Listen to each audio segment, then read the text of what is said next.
Hello students, good morning. Coordination compound में हम लोग डिस्कस कर रहे थे पाई एक्सेप्टर और पाई डोनर। मैंने बताया था कि नॉन क्लासिकल लिगेंड भी दो टाइप का होता है। एक है पाई, एक है क्या, सिग्मा डोनर पाई एक्सेप्टर। दूसरा क्या था, पाई डोनर पाई एक्सेप्टर। फिर मैंने बताया था कि पाई डोनर पाई और एक्सेप्टर में, या सिग्मा डोनर और पाई एक्सेप्टर में क्या था, दो टाइप का था। एक जो वैकेंट डी ऑर्बिटल में इलेक्ट्रॉन ले रहा था, एक्सेप्ट कर रहा था लिगेंड, और दूसरा लिगेंड क्या था जो कि अपने एंटी बॉन्डिंग मॉलिक्यूलर ऑर्बिटल में इलेक्ट्रॉन ले रहा था। तो मैंने आपको उस डिस्कशन में एक कंपाउंड बताया था, वो था, उसको बोलते हैं metal carbonyl compound. This is called metal carbonyl compound, और ये वेरी वेरी इंपॉर्टेंट कंपाउंड है। ये जो कंपाउंड है बहुत ज़्यादा इंपॉर्टेंट है, इससे बहुत सारे क्वेश्चन पूछे जाते हैं। आपको मैं बता रहा हूँ किस टाइप के क्वेश्चन पूछे जाएंगे। एक लोब यहाँ पे था, और दूसरा सीओ का ये था, है ना। सीओ अपना लोन पेयर क्या कर रहा था, इसको डोनेट कर रहा था, तो ये सिग्मा बॉन्ड फॉर्म हो रहा था। और ये जो लोन पेयर इसके डी ऑर्बिटल में है, वो डी ऑर्बिटल पे इलेक्ट्रॉन कहाँ जा रहा था, इसके एंटी बॉन्डिंग मॉलिक्यूलर ऑर्बिटल में। ये इलेक्ट्रॉन कहाँ जा रहा था, इसके एंटी बॉन्डिंग मॉलिक्यूलर ऑर्बिटल में जा रहा था। तो आप एक चीज समझना, तो इससे क्या हो रहा था, पाई बॉन्ड फॉर्म हो रहा था। इससे क्या फॉर्म हो रहा था, पाई बॉन्ड फॉर्म हो रहा था। तो देखो यहाँ पे दो टाइप का बॉन्ड है। एक जो बॉन्ड है वो क्या है, ध्यान समझना। ये जो मेटल है, एक बॉन्ड ये है, और दूसरा बॉन्ड क्या है, कार्बन ऑक्सीजन का, है ना। ये कंपाउंड इसको बोलते हैं क्या, metal carbonyl. This is called metal carbonyl compound. This is called metal carbonyl compound. बताए थे कि ये क्या है, ये है एंटी बॉन्डिंग मोलिकुलर ऑर्बिटल था, और इस बॉन्डिंग को बोलते थे क्या, back bonding. This is called back bonding, और इसको बोलते थे synergic bonding. This is called back bonding और सिनर्जिक बॉन्डिंग, है ना। तो आप दो चीज समझना, एक चीज, इसमें दो बॉन्ड है, एक तो मेटल कार्बन बॉन्ड है, दूसरा कार्बन और ऑक्सीजन बॉन्ड है। ओके, तो मैं बता रहा हूं आपको क्या, कि इन आइसोलेटेड कंडीशन, इन आइसोलेटेड कंडीशन, मतलब जब CO सेपरेट हो, क्या हो, कार्बन मोनोऑक्साइड सेपरेट हो, तब ये जो बॉन्ड होता है ना, ये बॉन्ड, तो ये बता रहा हूं, इन isolated condition CO bond length is 1.128 angstrom. ये क्या होता है, आइसोलेटेड कंडीशन में क्या होता है, ये जो CO बॉन्ड लेंथ है, ये क्या होता है, 1.128 एंगस्ट्रॉम होता है। But in case of metal carbonyl, but in case of metal carbonyl, CO bond length is between, CO bond length is between, ये होता है 1.128 to 1.150 एंगस्ट्रॉम। समझना ऐसा क्यों होता है, समझो। जब लोन पेयर इसको दिया, और ये अपना लोन पेयर या अपना डी ऑर्बिटल इसको दे दिया, डी ऑर्बिटल का इलेक्ट्रॉन इसको दे दिया, है ना। तो सोचो कार्बन के पास क्या हो गया, यहाँ पे जो कार्बन है, इस कार्बन के पास इलेक्ट्रॉन का डेंसिटी बढ़ गया। इलेक्ट्रॉन का डेंसिटी क्या हो गया, बढ़ गया। तो अब क्या होगा, यहाँ पे इलेक्ट्रॉन का डेंसिटी बढ़ गया, ऑक्सीजन इलेक्ट्रोनेगेटिव कंपाउंड है, तो ये क्या होगा, एक दूसरे से रिपेल करेगा ना। तो रिपेल करेगा तो क्या होगा, बॉन्ड लेंथ इंक्रीज करेगा। कौन सा बॉन्ड लेंथ इंक्रीज करेगा, कार्बन और ऑक्सीजन का। कार्बन ऑक्सीजन का बॉन्ड लेंथ क्या होता है, इंक्रीज करता है। समझो, अच्छे से समझना। जितना ज्यादा ये इलेक्ट्रॉन डोनेट करेगा इसको, उतना ही ज्यादा यहाँ पे इलेक्ट्रॉन डेंसिटी होगा, और उतना ही ज्यादा ये इलेक्ट्रॉन डेंसिटी ऑक्सीजन के इलेक्ट्रॉन को रिपेल करेगा, दैट इज ऑक्सीजन को रिपेल करेगा, और उतना ही ज्यादा क्या होगा, ये CO बॉन्ड लेंथ होगा। ओके, अब एक और समझना, अगर ये CO बॉन्ड लेंथ ज्यादा है, इसका मतलब क्या है, कि इसने जो लोन पे डोनेट करा इसको, उसका एक्सटेंट ज्यादा है। तुम सोचो क्या होगा, अगर इसने लोन पर एक्सटेंट जो डोनेट करा उसका एक्सटेंट ज्यादा है, तो ये बॉन्ड लेंथ जो होगा वो क्या होगा, डिक्रीज करेगा। मेटल कार्बन का बॉन्ड लेंथ क्या होगा, डिक्रीज करेगा। जितना ज्यादा मेटल अपना डी का इलेक्ट्रॉन इस कार्बन को देगा, उतना ही ज्यादा ये बॉन्ड लेंथ होगा CO बॉन्ड लेंथ, और उतना ही लेस क्या होगा मेटल कार्बन बॉन्ड लेंथ। बहुत लॉजिकल बातें हैं। तो अगर ऐसा हो कि मेटल कार्बन और ऑक्सीजन ये बॉन्ड लेंथ जो है ये इंक्रीज करेगा, ये बॉन्ड ऑर्डर क्या होगा डिक्रीज करेगा। इसका बॉन्ड लेंथ इंक्रीज करेगा तो इसका बॉन्ड लेंथ क्या होगा डिक्रीज करेगा। समझना, ये बॉन्ड लेंथ जितना ज्यादा होगा उतना ही कम लेस होगा ये बॉन्ड लेंथ, और बॉन्ड लेंथ ज्यादा होगा तो बॉन्ड ऑर्डर क्या होगा कम होगा, तो इसका बॉन्ड ऑर्डर क्या होगा ज्यादा होगा। समझने वाली बात है।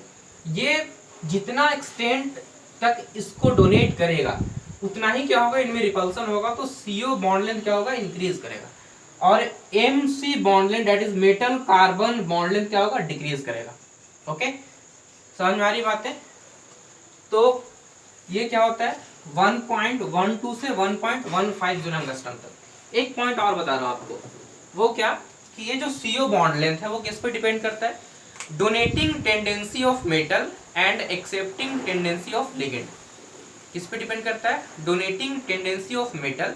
तो सोचो मेटल जितना ज्यादा डोनेट करेगा उतना ही क्या होगा ये बॉन्ड लेंथ ज्यादा होगा, और accepting tendency of ligand. Okay, तो क्या लिखेंगे CO bond length depends only on CO bond length depends only on donating tendency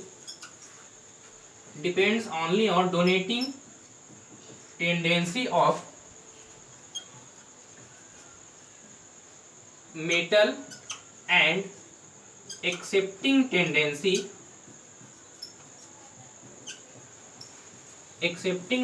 of ligand. ये किस पे डिपेंड करता है, सिर्फ डोनेटिंग और एक्सेप्टिंग टेंडेंसी पे। ये ध्यान रखना, ये नंबर ऑफ लिगेंड से इंडिपेंडेंट होता है।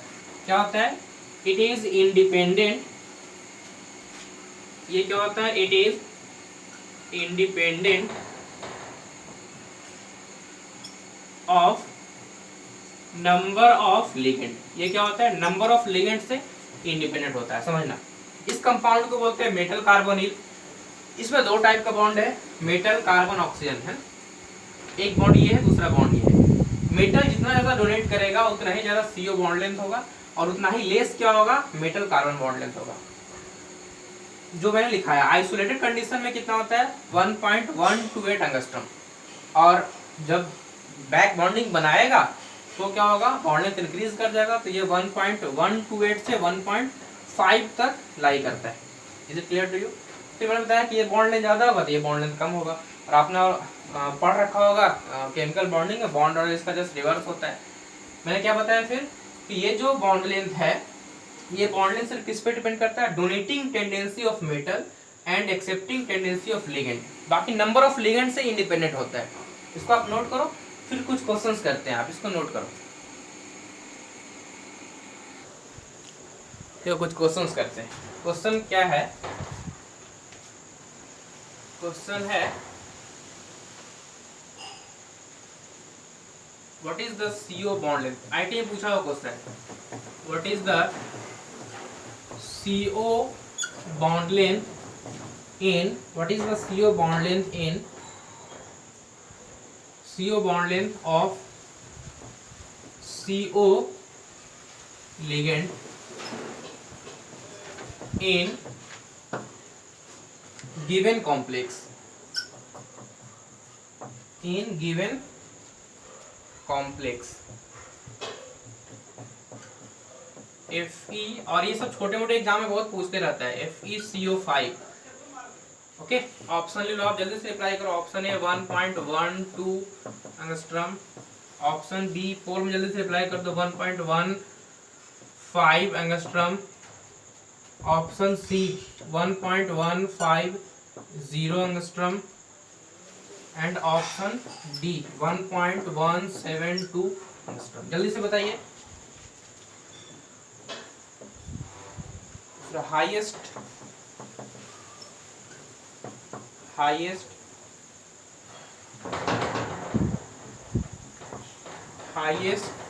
CO bond length in, इसमें हाईएस्ट होगा option A NiCO4, option B FeCO5,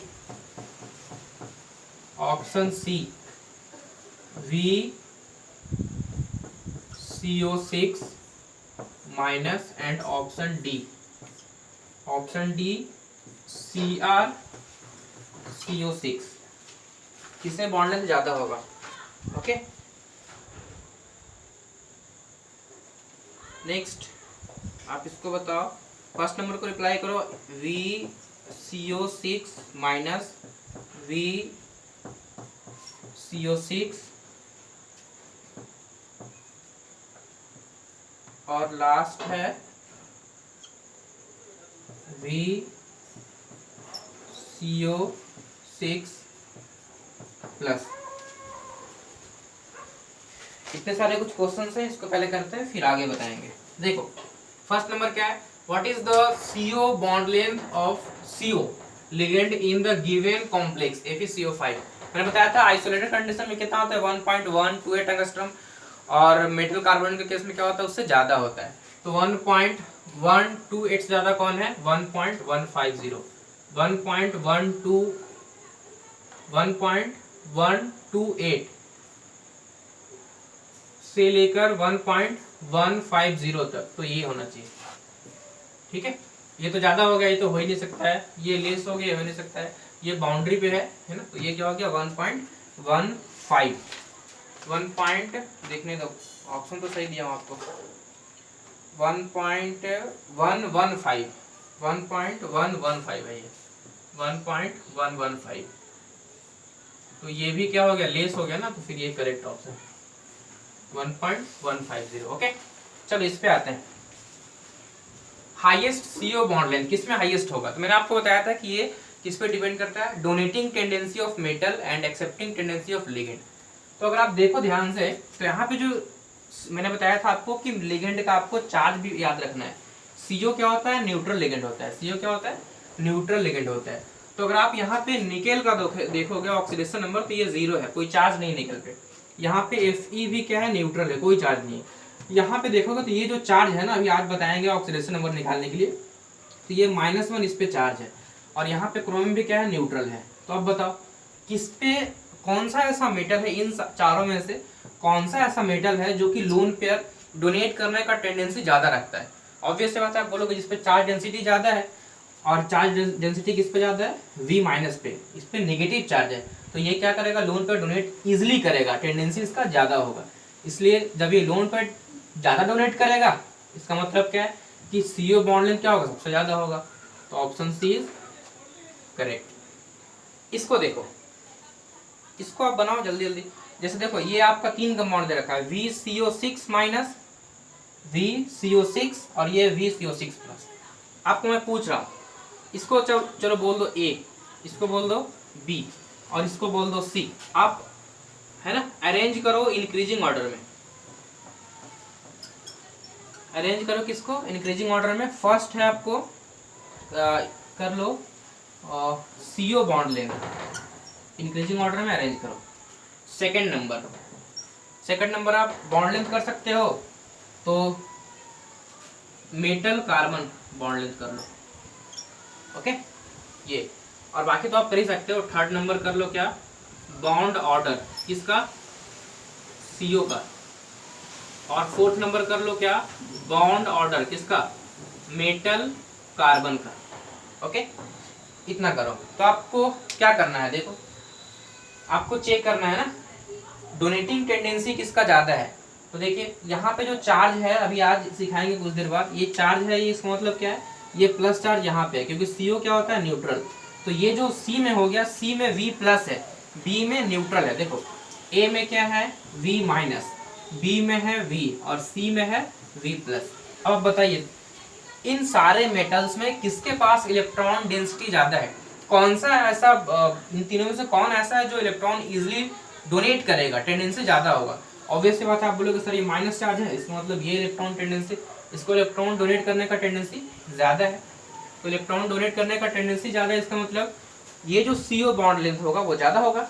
अब इन दोनों के कंपेयर में देखो, कंपेरिजन करो, ये प्लस चार्ज है, इस पे न्यूट्रल है, तो ऑब्वियस सी बात है प्लस चार्ज है तो इलेक्ट्रॉन रिसीव करेगा ना, तो इसका मतलब दैट मीन्स के क्या है कि इसका सबसे लेस होगा डोनेटिंग टेंडेंसी, फर्स्ट ये देन ये देन ये। तो अगर आप CO बॉन्ड लेंथ अरेंज करोगे तो क्या होगा, A ग्रेटर, फिर B एंड देन C, यही तो होगा ना। मेटल कार्बन तो मैंने बताया था कि बॉन्ड लेंथ अगर ज्यादा है तो क्या होगा, इसका ऑर्डर रिवर्स हो जाएगा। फिर बॉन्ड ऑर्डर CO का बॉन्ड ऑर्डर क्या होगा, बॉन्ड लेंथ के रिवर्स होता है, तो ये भी क्या होगा C B और A। And the last is bond order of metal carbonyl, तो इसमें क्या होगा उल्टा A B और C। तो इस तरह से हम लोग क्या करते हैं, चेक करते हैं कि कौन सा बॉन्ड लेंथ कैसे वेरी करेगा। मैंने बताया कि सिर्फ दो चीज पे डिपेंड करता है, किस किस पे, एक आपका डोनेटिंग टेंडेंसी ऑफ लिगेंड, दूसरा होता है accepting tendency of donating tendency of metal और accepting tendency of ligand. Okay, चल दूसरा अभी जो बता रहा हूँ आपको, वो एक कंपाउंड होता है, उसको बोलते हैं mixed carbonyl compound. Mixed carbonyl compound, अब मिक्स्ड है इसका मतलब क्या है, कार्बोनिल है इसका मतलब मेटल तो होगा उसमें, CO भी होगा, बट वो मिक्स होगा, उसमें कुछ कुछ और लिगेंड्स होंगे, है ना। जैसे आपको एग्जांपल कराता हूँ मिक्स्ड कार्बोनिल कंपाउंड का, आपको बताना है, एक है NiCO4, मैं अभी बता रहा हूं आपको क्या, मिक्स्ड कार्बोनिल, मिक्स्ड कार्बोनिल, ये है NiCO4 एक कंपाउंड है, दूसरा कंपाउंड है NiCO3PF3, ठीक है।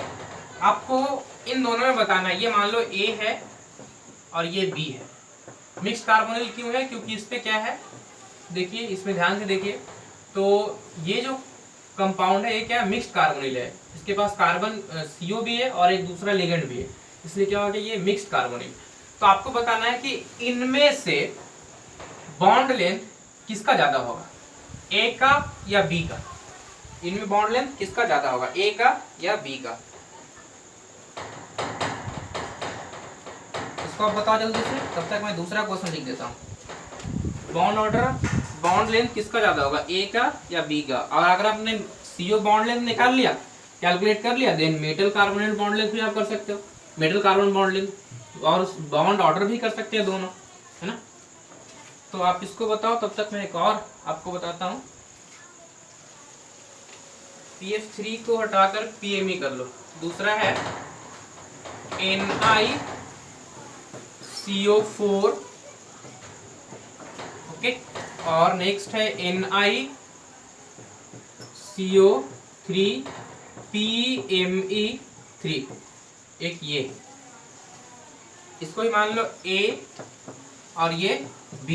तो इसमें बताइए कि इसमें किसका बॉन्ड लेंथ ज्यादा होगा, किस, आपको क्या पूछा जा रहा है, बॉन्ड लेंथ किसका, CO का, बॉन्ड लेंथ पूछा जा रहा है CO का। एक और कर लो आप, NiCO3PF3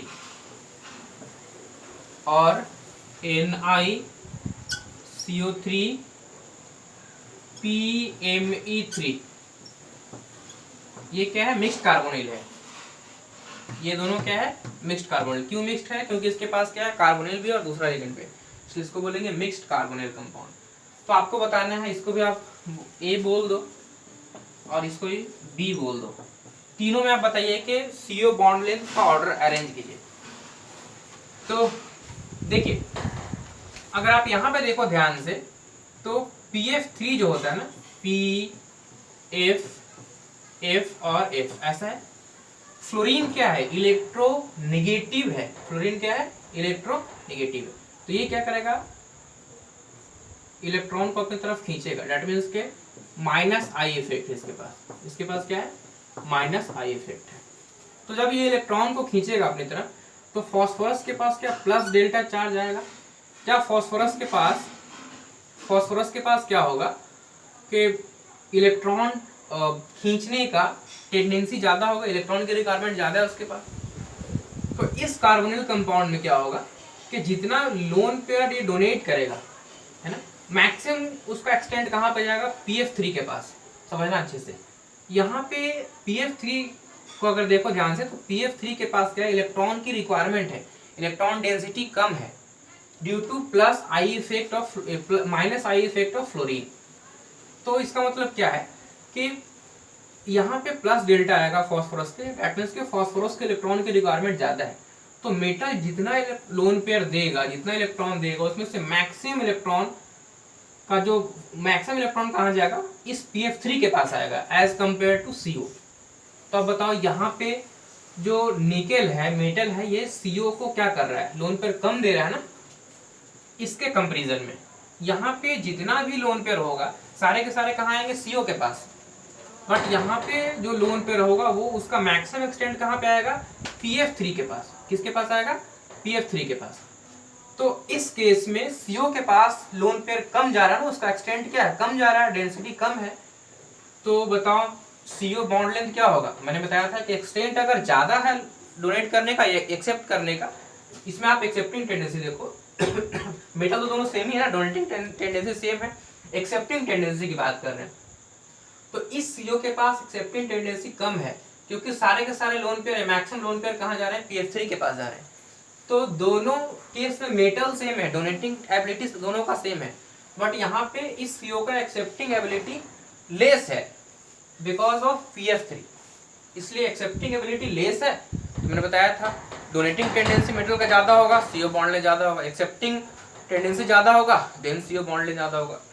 इसका तो कम है, इसलिए क्या होगा, ऑर्डर ऐसे हो जाएगा, A का B से ज्यादा होगा। इसको अगर देखो आप तो PME है आप PME का देखो, PME मतलब क्या, CH3, Me और Me। तो CH3 जो है वो क्या है, प्लस I। देखो CH3 क्या करता है, लोन पेयर को, ये फॉस्फोरस को इलेक्ट्रॉन देगा। तो अगर ये फॉस्फोरस को इलेक्ट्रॉन देगा तो क्या हो जाएगा, यहाँ पे इस फॉस्फोरस के पास इलेक्ट्रॉन का प्लस चार्ज का डेंसिटी ज्यादा होगा। तो अब सोचो अब क्या होगा, दोनों केस में मेटल सेम है, दोनों केस में मेटल सेम है, दैट मींस के मेटल का डोनेटिंग टेंडेंसी सेम है। अब देखते हैं लिगेंड का एक्सेप्टिंग टेंडेंसी। तो देखिए यहाँ पे जो लिगेंड है CO, ये PME क्या कर रहा है, लोन पेयर कम एक्सेप्ट कर रहा है, मतलब मैक्सिमम जो इलेक्ट्रॉन है वो कहाँ जा रहा है, CO के पास जा रहा है। तो इलेक्ट्रॉन, ये लिगेंड क्या कर रहा है, इस लिगेंड का एक्सेप्टिंग टेंडेंसी ज्यादा है एज कंपेयर टू दिस। इस कार्बोनिल में एक्सेप्टिंग टेंडेंसी कम है एज कंपेयर टू दिस, इसमें ज्यादा है एक्सेप्टिंग टेंडेंसी। तो इसका मतलब क्या होगा, एक्सेप्टिंग टेंडेंसी ज्यादा है तो bond length, CO bond length क्या होगा, और इन दोनों में तो आप बता ही सकते हो, ऑब्वियस सी बात है, इसका ज्यादा है तो इसका भी क्या होगा, ज्यादा होगा। तो ये मैं किसकी बात कर रहा था, बॉन्ड लेंथ। कौन सा bond length, CO bond length. आपसे कुछ ही पूछा जा सकता है, आपसे मेटल कार्बन बॉन्ड लेंथ पूछ दिया जाएगा, या आपसे बॉन्ड ऑर्डर पूछ दिया जाए, CO बॉन्ड ऑर्डर या MO बॉन्ड ऑर्डर, ऐसे क्वेश्चन पूछे जा सकते हैं। तो आप उसको इजीली कर पाओगे सोच करके। मैंने आपको बताया कि सिर्फ आपको क्या करना, देखना है donating tendency of metal and accepting tendency of ligand, है ना, इसको आप नोट करो। देखो कुछ क्वेश्चन और करते हैं। कंपाउंड है आपका NiCO4, NiCO4, next CO4 minus, and last है क्या, FeCO4 2 माइनस, FeCO4 2 माइनस। आपको अरेंज करना है A, B और C, metal carbon bond length, metal carbon bond length का ऑर्डर, ऑर्डर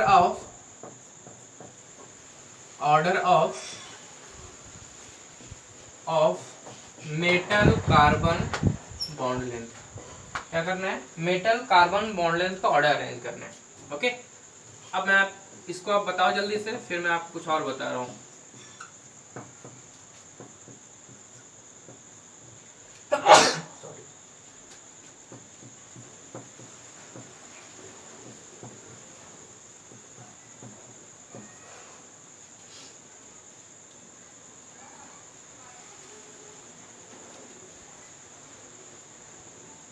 ठीक है। एक कंपाउंड है जिसको बोलते हैं जी सॉल्ट, K2PtCl3C2H4। इसका स्ट्रक्चर बता रहा हूँ आपको। Pt 3 क्लोरीन, एक क्लोरीन यहाँ दे दो,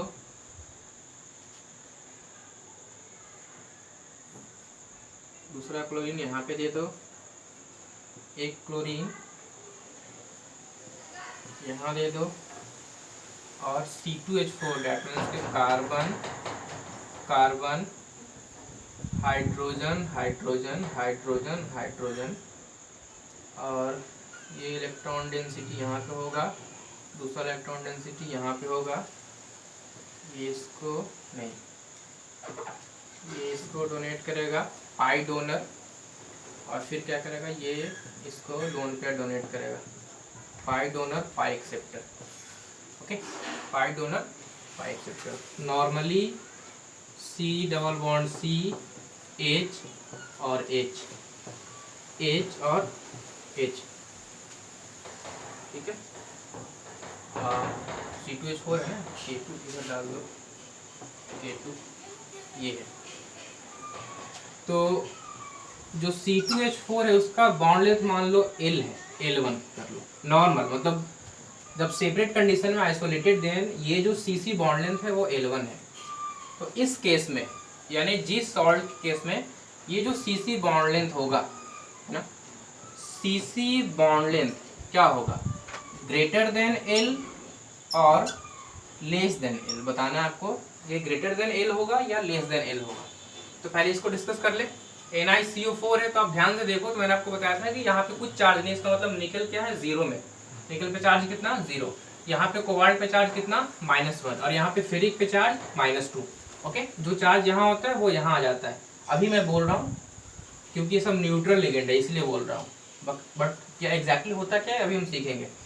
तो ये -2 है, ये -1 है और ये 0 है। तो ऑब्वियस सी बात है इसके पास -2 चार्ज है, इसका डोनेटिंग टेंडेंसी ज़्यादा होगा। लिगेंड तो सारे में सेम है, इसका डोनेटिंग टेंडेंसी ज़्यादा होगा। दैट मीन्स कि metal carbon oxygen bond length क्या होगा, ज़्यादा होगा, और मेटल कार्बन बॉन्ड लेंथ क्या होगा, कम होगा, सबसे कम, सबसे ज़्यादा इसमें होगा। तो ऑर्डर क्या हो गया, इस तरह से ऑर्डर हो गया। ओके, ठीक है। तो इसको आप अगर कर लिया आपने तो इसको मैं मिटा दूं, फिर और भी कुछ बताना है आपको। चलो पहले बता देते हैं। देखो ये है आपका क्या, पीटी, ये K2PtCl3, इसको हम लोग जी सॉल्ट बोलते हैं। स्ट्रक्चर इस टाइप से, तो आपको शायद पता नहीं, दिख रहा होगा नहीं क्लियरली। ये यहाँ पे है क्लोरीन, 1 2 3 क्लोरीन और एक C2H4। आपको बताया था कि ये क्या हो गया, पाई डोनर पाई एक्सेप्ट, पाई डोनर पाई एक्सेप्टर। क्योंकि पाई डोनर क्यों है, क्योंकि ये अपना इलेक्ट्रॉन डेंसिटी, ये जो पाई बॉन्ड है उसका इलेक्ट्रॉन इसको डोनेट करता है, इसलिए पाई डोनर पाई एक्सेप्टर हो गया, है ना। तो नॉर्मली क्या होता है, ये बॉन्ड लेंथ 11 है, तो ये 11 से ज़्यादा होगा या कम होगा, आपको ये बताना है। ये जो बॉन्ड लेंथ है यहाँ पे CC बॉन्ड लेंथ, ये 11 से ज़्यादा होगा या कम होगा।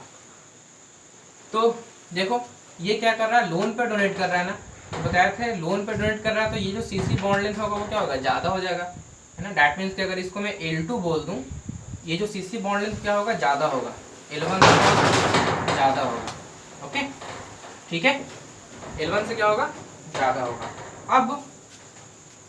अब मैं आपसे पूछ रहा हूँ, मिटा दूँ इसको, ऊपर से मिटाता हूँ।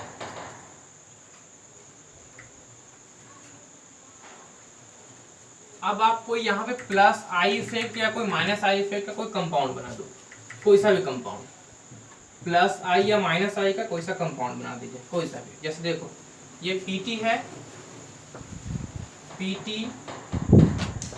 Cl Cl Cl C और C, यहाँ पे आप कुछ Cl लगा दो, या कोई प्लस आई कोई माइनस आई कुछ भी लगा दो, Cl, और यहाँ भी एक Cl लगा दीजिए। ये इलेक्ट्रॉन डेंसिटी यहाँ पे, ये क्या करेगा, इसको ऐसे डोनेट करेगा, फिर ये दो इसको डोनेट करेगा, ऐसे ये पाई बॉन्ड फॉर्म करेगा। तो आप पहले ये क्लियर हो गया। तो इस केस में क्या होगा, L2 यानी ये जो बॉन्ड लेंथ होगा ये नॉर्मल बॉन्ड लेंथ से ज़्यादा होगा, क्योंकि ये लोन पर एक्सेप्ट कर रहा है ना, इसलिए क्या होगा, रिपल्सन होगा, तो बॉन्ड लेंथ क्या होगा, ज़्यादा हो जाएगा। अब इसी का यहाँ पे जो हाइड्रोजन था उसको मैंने रिमूव हटा करके क्या किया, Cn लगा दिया। ओके, ये आप ऐसे ले लो, ऐसा कुछ ले लो, ये हो गया K2। ये मैंने क्या किया, यहाँ पे एक Cl लगा दिया। तो आपको बताना है, इसको मिटा दूं, इसको आप बोल दो कंपाउंड 1, इसको बोल दो कंपाउंड 2। तो आपसे पूछा जा रहा है कि किस केस में, मतलब इन दोनों में 1 और 2 में आपको ऑर्डर अरेंज करना है, सीसी बॉन्ड लेंथ का ऑर्डर अरेंज करना है। जल्दी बताओ क्या होगा, यानी ये बॉन्ड लेंथ ज्यादा होगा या फिर ये बॉन्ड लेंथ ज्यादा होगा, कौन सा बॉन्ड लेंथ ज्यादा होगा, आपसे ये पूछा जा रहा है कि कौन सा बॉन्ड लेंथ ज्यादा होगा।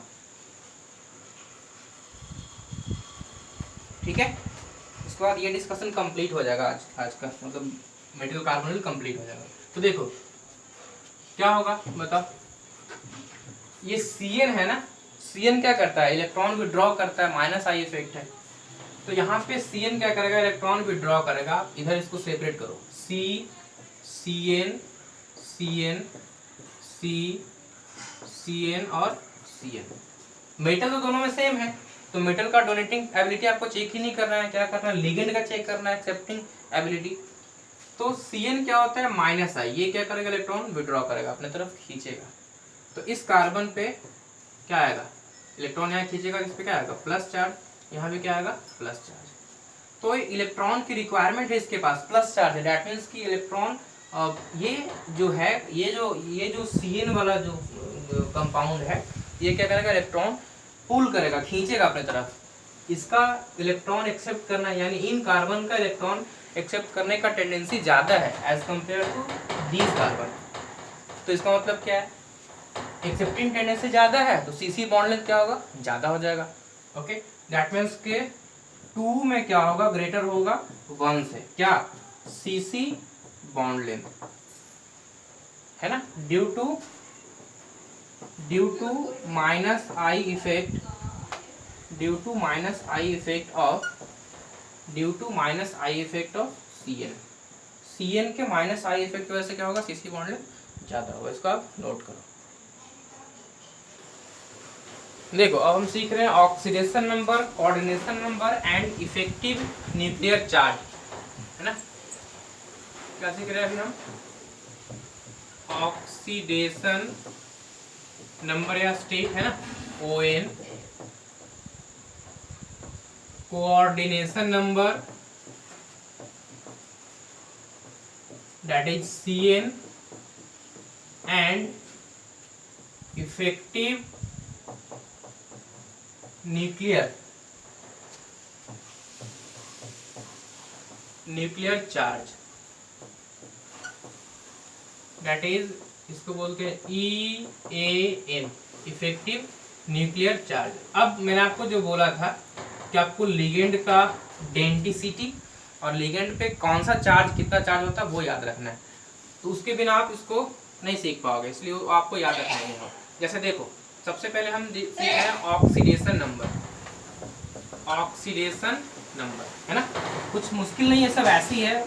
देखो जैसे मान लो आप कंपाउंड ले लो NiCO4, ठीक है, NiCO4, आपको पता है NiCO4 निकल का क्या हुआ, मतलब इसमें जो लिगेंड है CO न्यूट्रल होता है, तो कैसे निकालेंगे, सिंपल जो आप बॉन्डिंग में सीखे थे, ऑक्सीडेशन नंबर निकालना रिडॉक्स में सीखे थे, वही है 4 × 0, मेटल का X मान लो, इस पे चार्ज कितना है, 0, यहाँ से X क्या आ गया, 0। दैट मीन्स कि निकेल का ऑक्सीडेशन नंबर क्या है, इसमें निकेल का ऑक्सीडेशन नंबर क्या हो गया, 0। ओके, और ले लो आप K2 FeCN6, K2FeCN6, coordination number Cn क्या है, Cn क्या था, साइनिडो, Cn पे चार्ज कितना था, -1, या जो Cn -1 होता था, तो 6 है ना, 6 × -1, और Fe का मान लो X, तो प्लस X, और ये ऐसे भी कर सकते हो। देखो यहाँ पे K प्लस होता है, K अगर K प्लस होता है तो इसको आप हटाओगे तो इस पर कितना आएगा, -2 चार्ज आएगा, तो ऐसे भी कर सकते हैं। यहाँ पे लिखो -2 = 0, या -2 इक्वल टू, या नहीं, इतना इक्वल टू कितना, सॉरी, इतना इक्वल टू -2, चार्ज कितना है इसका, -2 है ना ओवरऑल, तो लिख दिए -2। या आप ऐसे भी कर सकते हो, देखो K प्लस होता है ना, तो आप ऐसे कर लो, +1 इंटू 2 इक्वल टू 0, ओवरऑल 0, बात सेम ही है। तो यहाँ से आ जाएगा x इक्वल टू क्या, x इक्वल टू कितना आएगा +4। डैट मीन्स कि यहाँ पे जो फेरिक है वो किस में है +4, यहाँ पे निकल किस में 0 में। और देखो आप K2 FeCN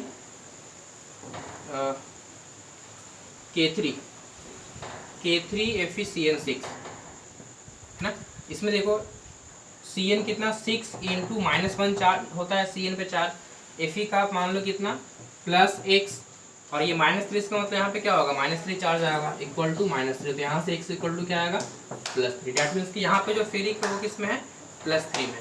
is it clear to you? आप और भी देखो और करो आप FeOX3 3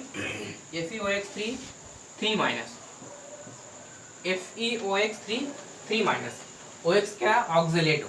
तो बताए थे आपको ऑक्सिलेटो पे चार्ज कितना होता है, तो यहाँ पे 3 है ना, तो 3 ऑक्सिलेटो पे चार्ज कितना होता है -2, C2O4 2 माइनस था तो -2, और Fe का कितना मान लो आप x इक्वल टू कितना -3। देखिए यहाँ पे -6 plus x equal to -3, that means यहाँ से x इक्वल टू कितना आ जाएगा +3। Is it clear to you?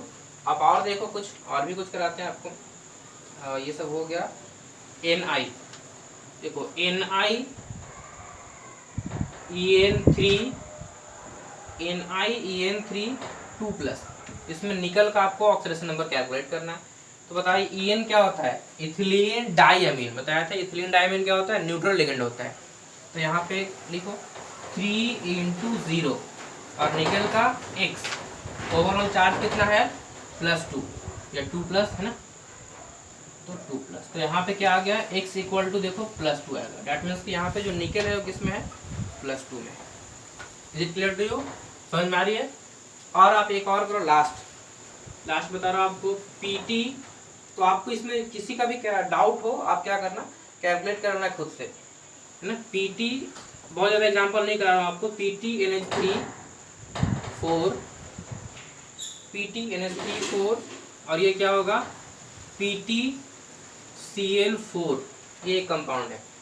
तो इसमें आपको इस PT का और इस PT का ऑक्सीडेशन नंबर बताना है, कैसे निकालेंगे ऑक्सीडेशन नंबर। तो आप जानते हो कि ये न्यूट्रल लिगेंड है, ये न्यूट्रल लिगेंड है, ये न्यूट्रल है, ये -1 है, तो इस पे क्या रहा होगा, ये PT +2 में होता है जनरली, तो ये +2 होगा, तो ओवरऑल किस इसमें क्या आएगा -2 है ना।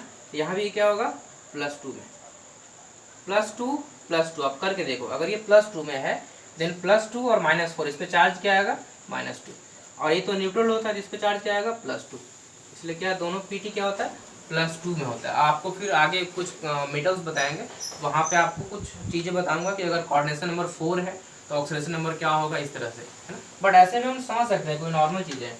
प्लैटिनम +2 में होता है ना, तो आप करके देखो, +1 करके देखना, अगर ये +1 में होगा तो ये +1 में होगा, तो सोचो ये +1 में है तो इस पे चार्ज आएगा -3, तो -3 आएगा, तो देखिए ये +1 में, ये +1 में, तो इस पे आएगा +3, तो यहाँ पे 3 और 1 आना चाहिए था ना, बट वो तो है नहीं, तो ऑब्वियस सी बात है कि किस में होगा +2 में। और बाद में आपको बताएंगे कि जब प्लैटिनम का कोऑर्डिनेशन नंबर 4 हो तो उसका ऑक्सीडेशन नंबर 2 होता है।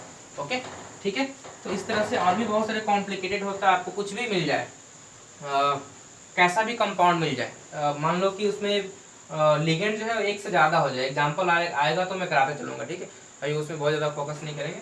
जब हम पढ़ेंगे क्या नॉमेनक्लेचर पढ़ेंगे ना, देन वहाँ पे बहुत मिक्स टाइप का कंपाउंड्स आएगा, तो उसमें हम इजीली बता देंगे आपको, ठीक है। उसमें ऑक्सीडेशन नंबर तब तक आप खुद ही सीख जाओगे कि सर कैसे कैलकुलेट करते हैं। तो ये हो गया आपका ऑक्सीडेशन नंबर कैसे निकालते हैं, जैसे आप नॉर्मल बॉन्डिंग रिडॉक्स में आपने पढ़ा था वैसे ही यहाँ पे ऑक्सीडेशन नंबर कैलकुलेट करते हैं। Okay, next coordination number, next क्या है कोऑर्डिनेशन नंबर। एक और कौन सा मिटा दिया मैंने आपको, ऊपर में क्या था NiCO4 था, NiCO4। चलो दूसरा क्या है आपका कोऑर्डिनेशन नंबर Cl। अभी हम क्या सीख रहे हैं, कोऑर्डिनेशन नंबर। कोऑर्डिनेशन, तो देखो कोऑर्डिनेशन नंबर क्या होता है, कोऑर्डिनेशन नंबर होता है lone pair accepted by the metal, ion या एटम, मतलब मेटल कितना लोन पेयर एक्सेप्ट कर रहा है ना, उसको बोलते हैं कोऑर्डिनेशन नंबर। ये क्या होता है, lone pair accepted by metal, lone pair accepted by metal, atom और आयन। एटम क्यों और आयन क्यों? जब कोऑर्डिनेट ऑक्सीडेशन नंबर है, आपने देखा किसी किसी का 0 भी आ रहा था, तो अगर ऑक्सीडेशन नंबर 0 है देन एटम है, अगर कुछ ऑक्सीडेशन नंबर है इसका मतलब वो आयन है। तो इसका करते हैं, आप बताओ। अब इसमें आपको डेंसिटी का यूज आएगा, डेंसिटी कितना होना चाहिए। CO का क्या होगा बताओ, CO मोनोडेंटेड न्यूट्रल लिगेंड होता है, डेंसिटी कितना होता है 1। तो बताइए यहाँ पे कितना लोन पेयर डोनेट कर रहा है, coordination number of nickel, nickel बताइए कितना लोन पेयर एक्सेप्ट कर रहा है। एक कार्बोनिल जो है वो एक लिगेंड दे रहा है, मतलब 1 लोन पेयर, सॉरी एक कार्बोनिल क्या कर रहा है, एक लोन पेयर दे रहा है, तो टोटल 4 कार्बोनिल है ना, तो कितना होगा 4 × 1 that is 4। Is it clear to you? यहाँ देखो FeCN6, बताइए फेरिक जो है ये टोटल 6 लिगेंड से सराउंडेड है, और Cn जो होता है वो क्या होता है, निगेटिव लिगेंड होता है, उसमें माइनस चार्ज होता है, और डेंसिटी कितना होता है 1 होता है, मोनोडेंटेट होता है। तो ये मोनोडेंटेट हो गया, तो बताओ कितना हो गया इसका कोऑर्डिनेशन नंबर ऑफ Fe कितना हो जाएगा, 6 × 1 दैट इज 6। इस फेरी का कोऑर्डिनेशन नंबर कितना है 6। यहाँ पे देखो इस फेरी का भी क्या होगा, इस फेरी का भी क्या होगा, कोऑर्डिनेशन नंबर कितना होगा 6, क्योंकि Cn मोनोडेंटेड है। यहाँ पे ऑक्सलेट OX, बताइए OX जो था ऑक्सलेट वो क्या था, मोनोडेंटेड या बाइडेंटेड, -2 चार्ज था और बाइडेंटेड था, बाइडेंटेड था। तो यहाँ पे coordination number of Fe equal to, देखो ये जो फेरिक है, फेरिक के सराउंड में क्या है, 3 ऑक्सलेट आयन है, और एक जो ऑक्सलेट होता है वो टोटल 2 लोन पेयर देता है, तो 3 ऑक्सलेट कितना देगा 3 × 2 दैट इज 6। दैट मीन्स के इस फेरिक का कोऑर्डिनेशन नंबर कितना है 6। समझना, ऑक्सलेट जो होता है वो बाइडेंटेड होता है, और ये टोटल 3 ऑक्सलेट है, इसका मतलब एक ऑक्सलेट 2 लोन पेयर दे रहा है, टोटल 3 क्या होगा 3 × 6, 3 × 2 कितना 6 लोन पेयर देगा। Is it clear to you? ठीक है। नेक्स्ट है आपका इथिलीन डाइअमीन, ये क्या है NiEN3। तो आपको बताया था कि इथिलीन डाइअमीन क्या होता है, ये भी एक न्यूट्रल लिगेंड है और बाइडेंटेड है ना, इथिलीन डाइअमीन NH2 क्या हो गया बाइडेंटेड है। तो यहाँ पे भी क्या होगा, कोऑर्डिनेशन नंबर ऑफ EN निकल कितना हो जाएगा, एक जो है वो 2 लोन पेयर दे रहा है ना, तो 3 × 2 दैट इज कितना हो गया 6। दैट मीन्स कि इस निकल का कोऑर्डिनेशन नंबर कितना है 6। इसमें बताओ, देखो इस PT का कोऑर्डिनेशन नंबर कितना होगा 4 होगा, क्योंकि ये जो है NH3 इसको क्या बोलते हैं अमीन, और ये क्या होता है मोनोडेंटेड, 4 × 1 कितना 4। इस PT का कोऑर्डिनेशन नंबर कितना है 4, और इस PT का भी Cl जो है मोनोडेंटेड होता है ना, तो टोटल 4 लिगेंड डोनेट करेगा, 4 लोन पर डोनेट करेगा, डेट इसका भी कोऑर्डिनेशन नंबर कितना होगा 4। तो इसको आप नोट करो। आप देखो इस तरह से क्या करते हैं हम लोग, ऑक्सीडेशन नंबर और कोऑर्डिनेशन नंबर कैलकुलेट करते हैं। बट वेरी इंपॉर्टेंट, आपको इसके लिए क्या करना होगा, हमेशा लिगेंड का क्या याद रखना होगा। और भी कुछ क्वेश्चंस कर सकते हैं क्या ऑक्सीडेशन नंबर से रिलेटेड? नहीं, चलो इतना काफ़ी। हाँ, इसके लिए आपको हमेशा क्या करना पड़ेगा, लिगेंड का डेंसिटी और चार्ज आपको याद रखना पड़ेगा, तभी आपको ये सॉल्व होगा। नोमेनक्लेचर में भी इसका यूज आएगा, और आगे जितने भी हम लोग अभी थ्योरी पढ़ जाएगा सब में लिगेंड का डेंसिटी और चार्ज का यूज होगा ही होगा। तो ये तो मैंने आपको जस्ट ओवरव्यू दिया। जब मैं आपको नोमेनक्लेचर बताऊंगा तो वहाँ बहुत ही कॉम्प्लिकेटेड टाइप्स के कंपाउंड्स आएंगे, तो मैं आपको वहाँ पे भी आइडिया देते चलूँगा कि ऑक्सीडेशन नंबर क्या होगा, इसका कोऑर्डिनेशन नंबर क्या होगा। सीन से होगा, कुछ नॉर्मल है, सब मुश्किल नहीं, इसको आप नोट करो।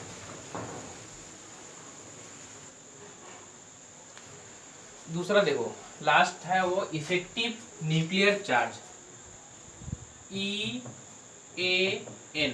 ये क्या है, effective nuclear charge. EN effective nuclear charge. समझना पहले ये क्या होता है। देखो मेटल जो होता है सेंट्रल मेटल, उसके पास इलेक्ट्रॉन कितना है ये हम कैसे, ये होता क्या है ये पहले इसको बता दूं, ये होता है total number of electron, total number of electron, total number of electron on, total number of electron of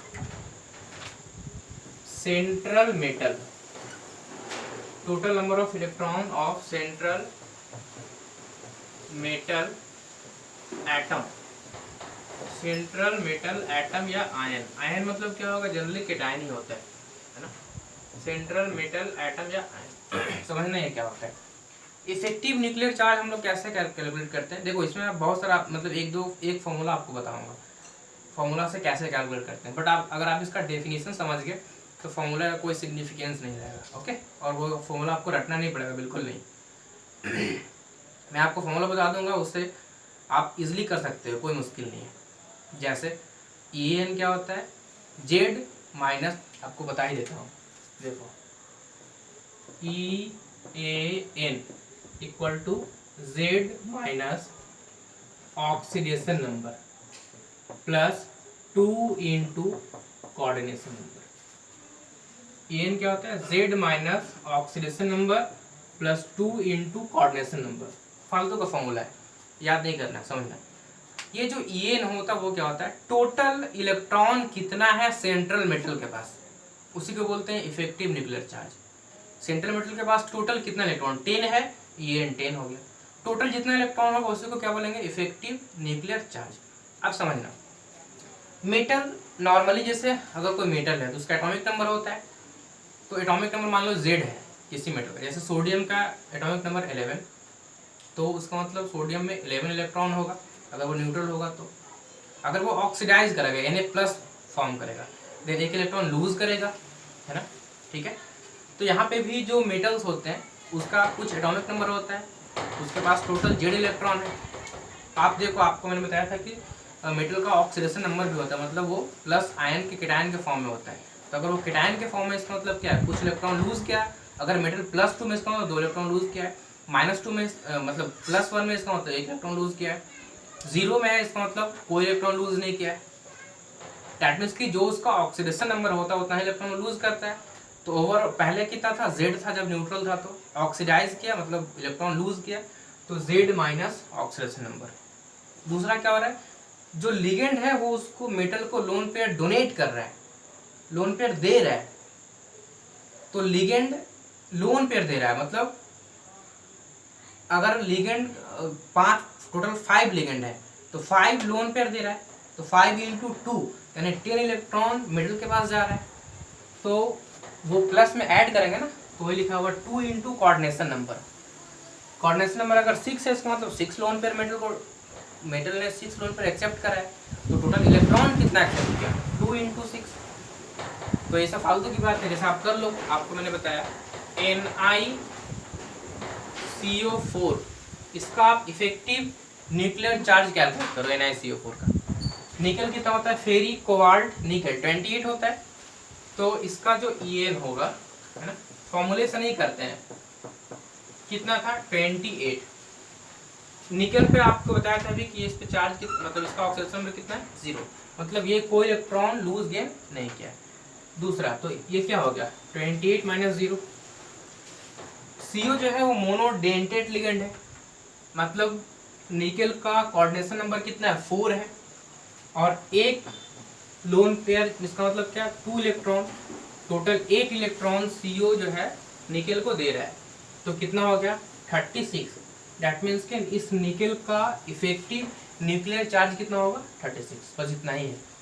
फॉर्मूले की कोई ज़रूरत नहीं है, आप ऐसे ही कैलकुलेट कर सकते हो, ठीक है। आप और कर लो, FeCO5 का करो, FeCO5,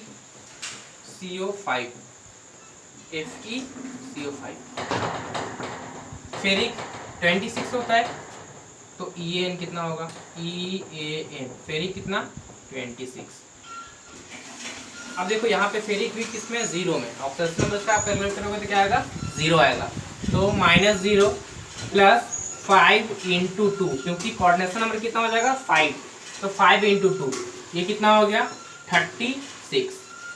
ओके, अब और कर लो, आप कर लो K2 FeCN6, FeCN6, K2 FeCN6, इसका आप इफेक्टिव न्यूक्लियर चार्ज कैलकुलेट करो।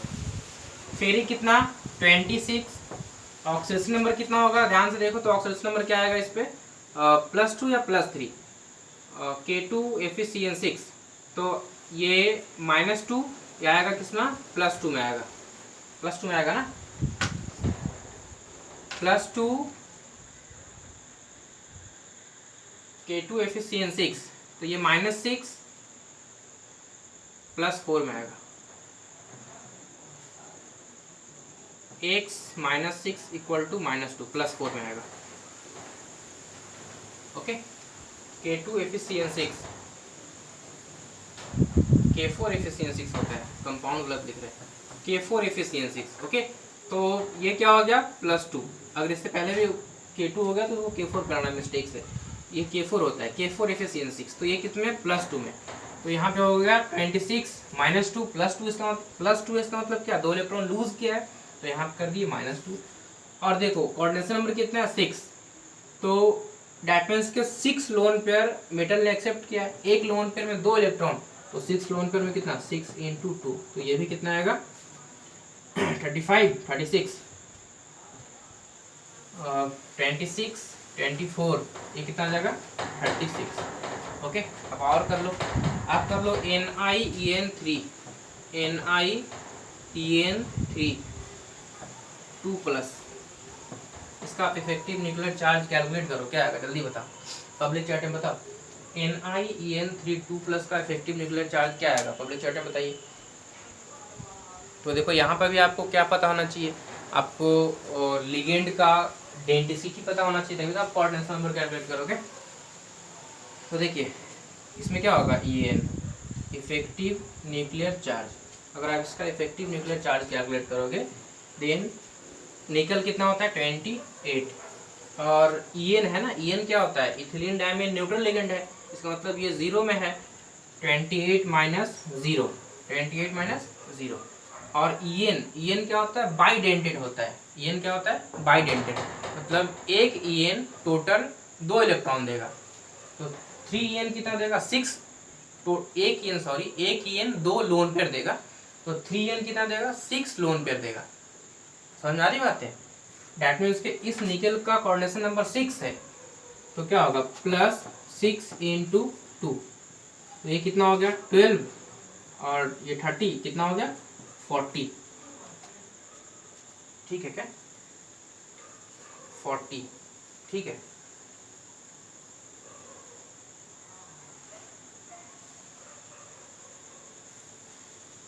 नहीं +2 में है ना, तो ये -2 होगा ना, तो ये आ जाएगा 38। ओके, अब और देखो, आप कैलकुलेट करो FeOX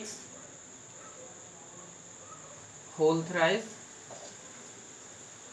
3-, इसका कैलकुलेट करो आप effective nuclear charge FeOX whole thrice 3- का, तो क्या होगा फेरिक 26 होता है, तो अगर इसमें आप मेटल का इफेक्टिव न्यूक्लियर चार्ज कैलकुलेट करोगे देन कितना 26 फेरिक का हो गया, और OX ऑक्सिलेट क्या होता है बाइडेंटेड, और चार्ज कितना होता है -2, तो अगर आप इसका यहाँ पे ऑक्सीडेशन नंबर कैलकुलेट करोगे तो कितना हो गया बताओ -6, x - 6 = -3, तो x कितना हो गया +3, 26 - 3।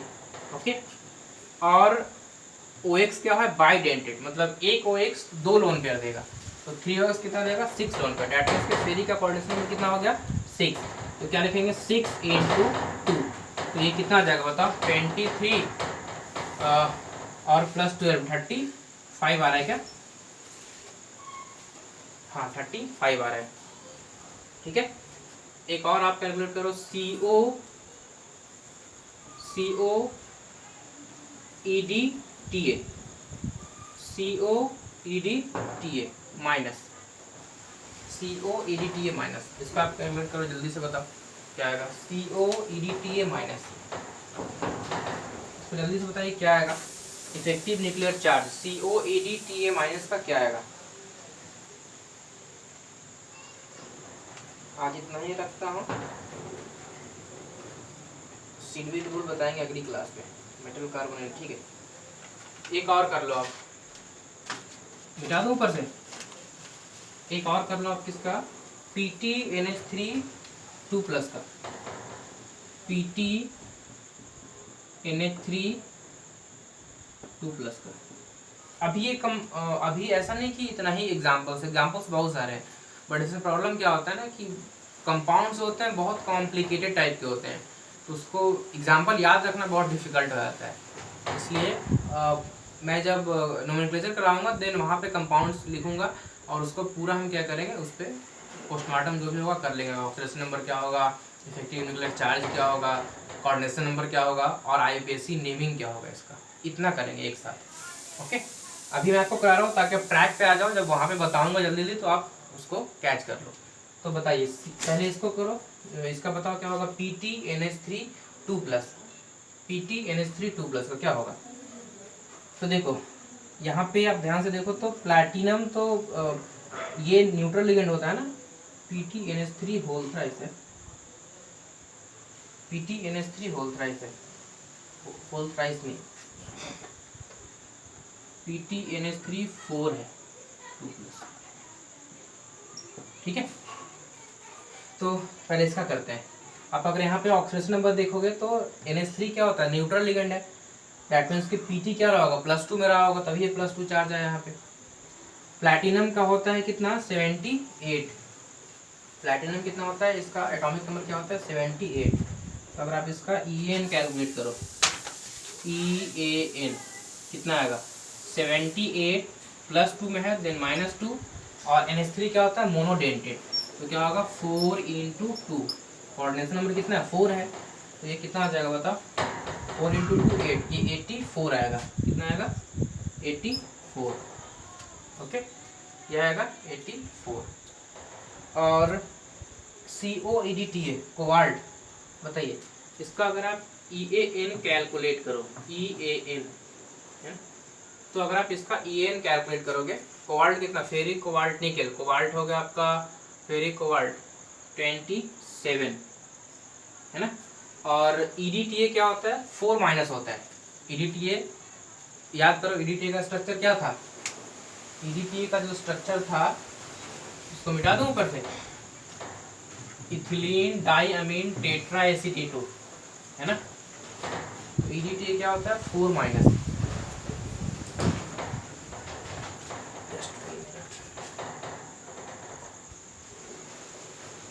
देखिए ये था आपका CH2, इसीलिए आपको बोले थे कि ये यहाँ आपको याद रखना है। यहाँ पे था CH2COO-, और यहाँ पे क्या, CH2COO-। आपको बताया था कि अगर ऐसा लिखा हुआ H4EDTA, इसका मतलब क्या है, इन सारे, इधर भी होगा ना नाइट्रोजन, इधर भी क्या होगा नाइट्रोजन, और यहाँ भी क्या होगा CH2COO-, ऐसा था, इधर भी होगा सेम चीज़ है। और आपको बताते हैं कि अगर H4EDTA लिखा है, इसका मतलब क्या है, इन चारों प्लेस पे क्या है, हाइड्रोजन आ गया है।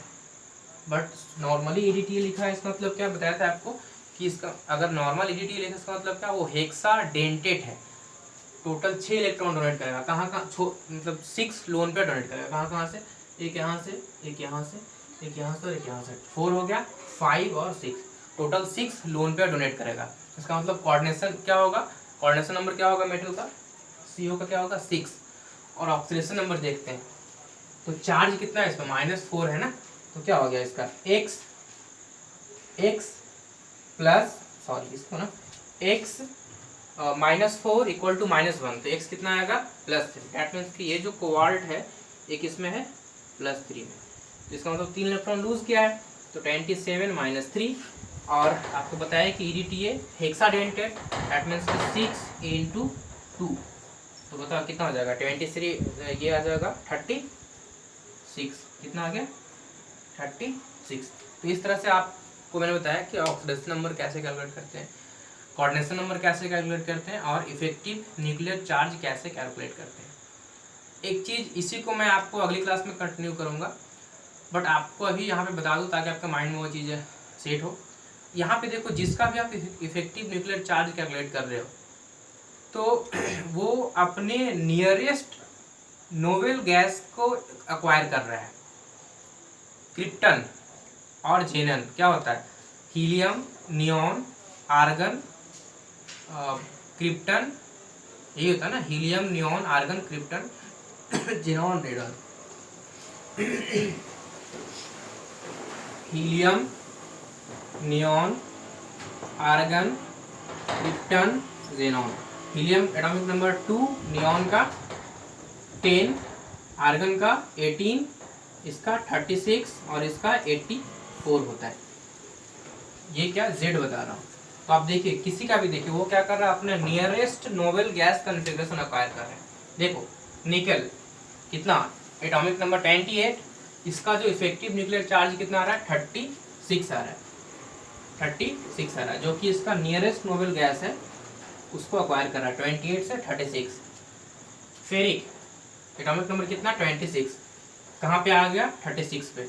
ये भी क्या हुआ, अपना nearest noble gas configuration acquire कर रहा है, उतना इलेक्ट्रॉन लाया।